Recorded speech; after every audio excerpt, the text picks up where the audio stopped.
जैसा कि आप लोगों को पता है कि रमज़ान इख्तिताम है रमज़ान का और ईद की आमद है, तो हर किसी को ईद की तैयारियों में मशगूल है। किसी को अपने स्किन की फ़िक्र है, तो किसी को अपने हेयर की। तो जैसा कि हमारे बच्चे जो कम उम्र होते हैं तो उनके बाल बहुत जल्द सफ़ेद हो जाते रहते हैं, तो उनको हम कलर लगाते हैं, तो केमिकल की वजह से उनकी जिल्द बल्कि उनके सर की जिल्द और जो बाल है वो बहुत ज़्यादा ख़राब हो जाते हैं। तो हमने करना है कि सबसे पहले आपने लेना है लोहे का तवा। अगर आपके पास तवा नहीं है लोहे का, तो आपने लोहे की कढ़ाई लेनी, ये ज़रूरी है। उसके ऊपर आपने डालना है सरसों का ऑयल, जैसा कि मैंने डाला हुआ है। और उसके बाद आपने 2 चम्मच डालने हैं भरकर इसमें हल्दी के। अगर घर की हल्दी खालिस हो तो ठीक है, नहीं है तो जो भी आप इस्तेमाल करते हैं वो आप इसमें ऐड करनी है। तो इसको आपने इस तरह से अच्छी तरीके से चूल्हे पे रख के हल्की आंच में पकाना है। ये बहुत ही ज़बरदस्त एक रेमेडी है, जिससे आपको बच्चों के लिए तो हम मैं बता ही नहीं हूँ, लेकिन आप बड़े भी इस्तेमाल कर सकते हैं। जो लोग अपने नेचुरल कलर बालों को देना चाहते हैं तो वो उनके लिए ये बहुत बेस्ट है। तो आपने करना क्या, इस तरह से इसको पकाना है। पकाने के बाद आपने अच्छी तरीके से पकाना है। पकाने के दौरान ही हमने इसमें डालनी है कॉफ़ी आपने कोई भी ले लेनी, पैकेट ले लें, जो भी आपके घर में वो, तो आपने डालना 1 चम्मच इसमें भरकर इस तरह से। ये देखिए 1 चम्मच हमने इसमें डाला और इसको हमने अच्छे तरीके से पकाना है तकरीबन 5 से 7 मिनट। इसमें क्योंकि इसमें जो तवे की जो इसकी खासियत है ना वो इसमें शामिल होनी चाहिए। क्योंकि जो पहले लोग हमारे जो बड़े होते थे ना, वो तवे की लोहे के तवे पे ही रोटी बनाते थे और लोहे की कढ़ाई इस्तेमाल करते थे। अक्सर की घरों में, पुराने घरों में जिनकी नानियाँ दादियाँ होती थी, उनको पता होगा कि वो जो चमचा वगैरह होता था अक्सर वो भी उनका लोहे का होता था। उसमें भी बड़ी बरकत होती थी। अब नए नए दौर, नए नए बातें। तो ये आपने करना इस तरह से, इसको थोड़ा सा पकाना है। हमने हल्की आंच पे इसको पकाएंगे तकरीबन 5 से 10 मिनट में। उसके बाद आपने इसको उतारना है ठंडा होने के लिए। इस तरह से हमने पकाना, आपने बिना स्किप किए मेरे साथ रहना है। मैं आपको दिखाती हूँ किस तरह से कि हमने इसमें 2 चीज़ें और इसमें ऐड करनी है, वो भी आपके लिए बहुत ज़रूरी है। तो ये देखें, थोड़ा सा हमने इसको पका लिया और थोड़ा सा हम पकाएंगे, फिर हम इसको ठंडा कर देंगे और उतारेंगे और इसमें 2 चीज़ें और शामिल करेंगे। बिना स्किप किए मेरे वीडियो का एंड तक ज़रूर देखें और मुझे सब्सक्राइब करें, लाइक करें, शेयर करें। तो ये देखें जी, इस तरह से हमने इसको पकाया। ये देखिए जी, इस तरह से मैंने इसको 5 से 10 मिनट तक पकाया है और ये इसका कलर भी देखें आप कितना अच्छा हो गया है। तो अब हमने इसको चूल्हे को कर देना बंद और ये हमने रख देना ठंडा होने के लिए। तकरीबन 5 से 10 मिनट लगेंगे, ये ठंडा होगा तो हम इसको किसी बर्तन में डालेंगे। फिर आपको दिखाते हैं किस तरह हमने इसको इस्तेमाल करना है। तो ये देखें जी, चूल्हा मैंने बंद किया हुआ है। तो ये हमारा कितना अच्छा तरीके से गहरा मिक्सचर बन गया है। तो हमने इसमें अब ऐड करना है लेमन, एक आधा लेमन। लेमन इसलिए डालना है कि जिन बच्चों के बालों में सिकरी होती है ना, खुश्की डंडल होता है, उसके लिए।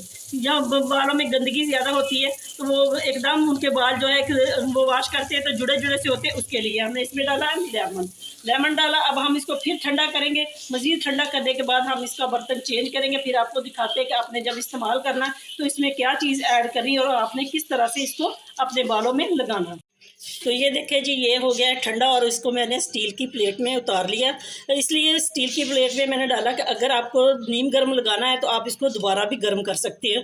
क्योंकि ये हल्का हल्का नीम गर्म ही हो तो आप बालों को लगाएं। और बालों को अपने लगाने से पहले आपने इसमें डालना है 1 कैप्सूल विटामिन ई का, जो आपकी सेहत के लिए और आपके बालों की ग्रोथ के लिए बहुत अच्छा है। तो इस तरह से आपने इसको इसमें ऐड करना है। हम भी करते हैं। तो ये आपने उस वक्त इस्तेमाल कर डालना है इसमें जब आपने इसको इस्तेमाल करना है। तो ये देखिए, इस तरह आपने इसको इसमें डाला विटामिन ई का कैप्सूल और इसको आपने किया इस तरह से अच्छी तरह हल करने के बाद आपने या तो किसी ब्रश की मदद से या आप इसको हाथों की मदद से कोई ग्लव्स पहन लें। तो आपने इस तरह लगाना है जैसे आप मेहंदी लगाते हैं, बालों को थोड़ा थोड़ा बाल पीछे करने और इसको इस तरह से लगाना है। तो ये अल्लाह ताला आपके लिए बहुत अच्छी रेमेडी साबित होगी। तकरीबन 1.5 घंटा पहले लगाना नहाने से और उसके बाद आपने इसको नहा लेना है और अपने बालों को अच्छी तरीके से शैम्पू करना है। तो उम्मीद है कि इसका रिजल्ट आपको 100% मिलेगा। अगर आपको मेरी ये वाली रेमेडी पसंद आई तो कमेंट सेक्शन में ज़रूर बताइएगा। नेक्स्ट टिप हमारे इन हाथों को लेके, जैसे कि हमारी बहनें काम काज करती है, रमज़ान का महीना गया है तो वो किसी ने अपनी तरफ तवज्जो नहीं दी है और अब ईद आने वाली है। तो हमने करना क्या है कि ये देखिए, हमारे पास ना तो पैसे हैं तो ना ही हमारे पास वक्त है कि हम इसके मेडिक्योर पेडिक्योर करने पार्लर जाए। तो आपने करना क्या है, सबसे पहले आपने लेना है 1 नींबू, उसके 2 हिस्सा कर लेना, नींबू को काट लेना। तो आपने सबसे पहले इसमें इस तरह से चीनी लेनी। चीनी लेने के बाद आपने इसके ऊपर, लेमन के ऊपर इस तरह से आपने चीनी लगा डाल देनी है। ये देखें इसी तरह से। तो आपने अपने हाथों के ऊपर इस तरह से, ये देखें जैसे मेरे हाथ हैं, आप ये तो इस तरह से आपने इसके ऊपर इस तरह अप्लाई करनी है, रैप करना है। ये देखें, इससे आपको बहुत ज़्यादा अच्छा रिजल्ट मिलेगा। जिन बहनों के ये हाथ और इनकी जो गिरा होती है ये वाली, इस तरह से आप अपने हाथों को साफ कर सकते हैं। इसका रिजल्ट अभी आपके सामने होगा। तो इस तरह से आपने चीनी लगाकर लेमन के ऊपर इस तरह आपने इसके ऊपर रैप करनी है तकरीबन 5 से 7 मिनट। तो उसके बाद आपका रिजल्ट आपके सामने अभी मैं दिखाती हूँ किस तरह से। ये चीनी सिर्फ ये हमारे घर में, हमारी ये किचन में मौजूद चीज़ें जो होती है, इसी से हम अपना आपको किस तरह से एकदम अपनी केयर कर सकते हैं। तो उम्मीद है कि ये वाली भी टिप्स आपको बहुत ज़्यादा पसंद आएगी। अगर जिन बहन भाइयों को ये हमारी टिप्स अच्छी लगी तो वो ज़रूर कमेंट सेक्शन में बताया करें कि आप कहाँ से हमें वॉच कर रहे हैं, ताकि आप लोगों का शुक्रिया भी अदा हो और आप लोगों का नाम लेकर भी हम बता सकें कि आप हमें वॉच कहाँ से कर रहे हैं। तो ये देखिए इस तरह से आपने करना। अगर आपके हाथ ज़्यादा डार्क है, बहुत ज़्यादा, तो आपने इस तरह एक बार फिर इसके ऊपर इसी तरह आपने चीनी लगानी है। बेशक कम लगा लें। ये देखिए इस तरह से। तो इसको आपने तकरीबन और इस तरह से करना है। अभी मैं आपको ये अपना हाथ वॉश करके भी दिखाऊंगी, ये इस हाथ में और इसमें कितना फ़र्क आएगा।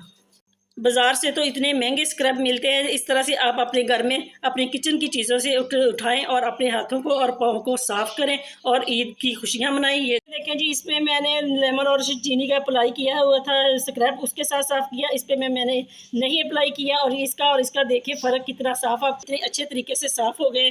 तो उम्मीद है कि आपके भी हाथ पाँव इसी तरह साफ़ हो जाएंगे। और अगर आपको ये वाली टिप्स पसंद आई तो ज़रूर लाइक। नेक्स्ट टिप हमारी इस तरह के सब्जियों को लेकर, टमाटरों को लेकर, कि जैसे कि ईद आने वाली है और हमें हर अलग-अलग किस्म के पकवान बनाने पड़ते हैं, जिसमें हमें प्याज और लहसुन, अदरक और टमाटरों की ज़रूरत होती है। तो आपने इस तरह से करना क्या है कि आपने टमाटरों को इस तरह से छोटे मोटे बहुत, एक टमाटर में से 4-4 5-5 इसके पीस कर लेने इस तरह से। तो ये आपके लिए बहुत ज़बरदस्त होने वाली है, क्योंकि इस तरह से आप करके इसको मैं बताती हूँ। मेरे बिना स्किप किए वीडियो को एंड तक ज़रूर देखिएगा, क्या ताकि आपको पता चले कि हम क्या करने वाले हैं और क्या हमें इसका रिजल्ट मिलने वाला है। तो इस तरह से आपने अपने टमाटरों को काट लेना है और इस तरह से आपने काट लेना। काटने के बाद आपने लेना है एक अदद इस तरह का जिप लॉक शापर। आपका काम बहुत आसान होने वाला। तो आपने इस तरह से करना कि एक जिप लॉक शापर बाजार से आम मिल जाते हैं, तो आपने इस तरह से लेना है, क्योंकि हमारे घरों में भी चीज़ें आ जाती। तो आपने इनको कभी मत फेंकिएगा, इनको आपने संभाल के रखना। इस तरह से आपने टमाटर इसमें डाल लेने हैं। ये देखें मैं भी डाल रही हूँ। तो आपने सबसे पहले करना क्या, इन टमाटरों को इसमें रखकर, ये आपके लिए बहुत ज़बरदस्त टिप होने वाली, क्योंकि हमारी बहनें परेशान होती है कि हाय हमने मसाला भी बनाना, हमने ये प्याज भी काटना, हमने लहसुन अदरक भी करना। तो इस तरह से आपने इसको काट कर फ्रीज़र में रख देना। फ्रीज़र में रख देंगे तो इसमें जम जाएगी बर्फ़ जम जाएगी। तो आपको जब ज़रूरत होगी आप इसको निकालिएगा और अपने 2-4 स्लाइस जितने आपको टमाटर की ज़रूरत होगी उतने आप निकालें और अपनी कुकिंग करें। उम्मीद है कि ये वाली टिप्स भी आपके लिए बहुत ज़्यादा फ़ायदेमंद होगी। अगर पसंद आई तो लाइक ज़रूर करें। भी आपके लिए बहुत ज़्यादा फ़ायदेमंद होने वाली है। वही बार बार बात करूँगी कि ईद आने वाली है, तो हमें प्याज़ों की ढेरों सारे प्याज काटने पड़ते हैं। तो हमें इस तरह से जब हम प्याज काटते हैं तो हमारे आंसू निकलते हैं, क्योंकि प्याज बहुत कड़वे होते हैं। तो आपने सबसे पहले करना क्या है कि इस तरह से हमारी घरों में बोतलें तो आती रहती है, इस तरह की कोक की बोतलें हमारे घरों में आती रहती है। तो आपने आज के बाद इन बोतलों को कभी मत फेंकिएगा, क्योंकि इनसे बहुत ज़बरदस्त हमारे लिए टिप्स वगैरह होती है, ऑर्गेनाइज़र होते हैं कि हम इससे बना सकते हैं। तो आपने सबसे पहले करना क्या, इस तरह से बोतल लेनी है और बोतल को आपने इस तरह से कट करना है। इसे आपने बोतल को कट करना है। ये देखिए मैं आपको दिखाती हूँ। इस तरह से दरमियान में से आपने इस तरह से बोतल को कट कर लेना है। ये देखिए कितना अच्छा हमारे इसमें से टक आ गया है। तो आपने करना क्या है, जो भी आपके प्याज है आपने इन प्याज़ों को इस तरह से बोतल के अंदर इसमें ऐड करना। ये देखिए इस तरह से डाल देना बोतल में। जितने आपने प्याज काटने हैं ना, इनको हमने इस तरह से बोतल के अंदर डाल देना है। ये बहुत ज़बरदस्त आपके लिए आइडिया है, टिप्स है, जुगाड़ है, जो भी आप समझे। तो इससे आपसे को बहुत ज़्यादा फ़ायदा होने वाले। अभी मैं आपको दिखाती हूँ। आप इससे ढेरों सारा प्याज काट सकते हो। ना तो आपके आँखों में आंसू होंगे और ना ही आपको मुश्किल होगी। तो ये देखिए अभी हम आपको दिखाते हैं किस तरह से आपने इन प्याज़ों को काटना है। तो ये देखिए जी, मैंने बोतल के अंदर सारा प्याज डाल लिया। तो इसको आपने करना क्या है, इसको आपने तकरीबन जब इस्तेमाल करने प्याज काटने हैं उससे आपने तकरीबन 1-1.5 घंटा पहले इस तरह बोतल के अंदर प्याज को डालकर आपने फ्रीज़र में रख देना है। ताकि इसमें बर्फ़ थोड़ी थोड़ी बर्फ़ जम जाए। तो फिर अब मैं आपको दिखाती हूँ किस तरह से हमने प्याज को काटना है। जो इसमें प्याज डाले थे उसको हमने फ्रीज़र में रखा, फ्रीज़र में हमने इसको 1 से 1.5 घंटा रखना है। उसके बाद हम निकालते हैं, फिर आपको दिखाते हैं। तो ये देखिए जी, हमने 1.5 घंटे के बाद हमने प्याज को निकाला। निकालने के बाद इसमें हल्की हल्की सी ठंडक हो गई है और ये हल्के हल्के इसमें से बर्फ़ जमनी शुरू हो गई। तो हमने इसको किस तरह से इस्तेमाल करना हम आपको दिखाते हैं। तो आपने सबसे पहले इनको छील लेना है, इसके ऊपर और ये सिरा और जो इसके नीचे वाला ये वाला डंडल सा होता है, इसको आपने इस तरह से कट करना है। कट करने के बाद आपने इनको इस तरह से छील लेना है। तो ये वाली जो हिस्सा होता है ना, इसको आप ज़रूर इसको निकाल दिएगा।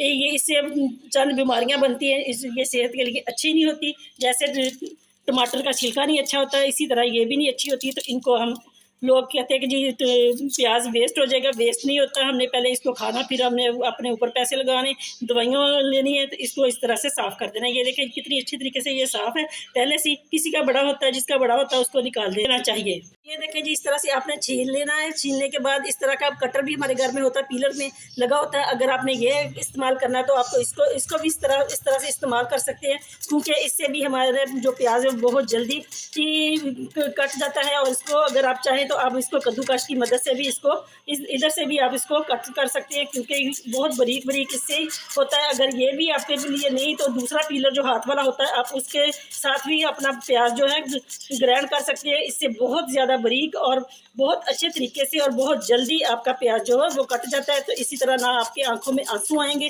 क्योंकि प्याज हमने पहले फ्रीज़र में रखा हुआ था। फ्रीज़र में रखने की वजह से इसमें हल्की हल्की नमी आ गई है। नमी आई है तो इसमें से जो कड़वाहट है वो बिल्कुल ख़त्म होगी। तो इसी तरह से आप अपना ढेरों प्याज जो है काट सकते हैं। ये देखें, तो ये देखिए जी कितना बारीक प्याज इससे कटा है, बारीक एक छोटू से कटर के साथ। तो उम्मीद है कि ये वाली टिप्स आपके लिए बहुत ज़्यादा ज़बरदस्त होने वाली। इसका रिजल्ट आपको 100% मिलेगा, क्योंकि आप इससे ढेरों प्याज अपना काट सकते हैं। अगर पसंद आई तो लाइक करें, शेयर करें, मेरे चैनल को ज़्यादा से ज़्यादा सब्सक्राइब करें। मिलते हैं नेक्स्ट वीडियो में, तब तक के लिए अल्लाह हाफिज़।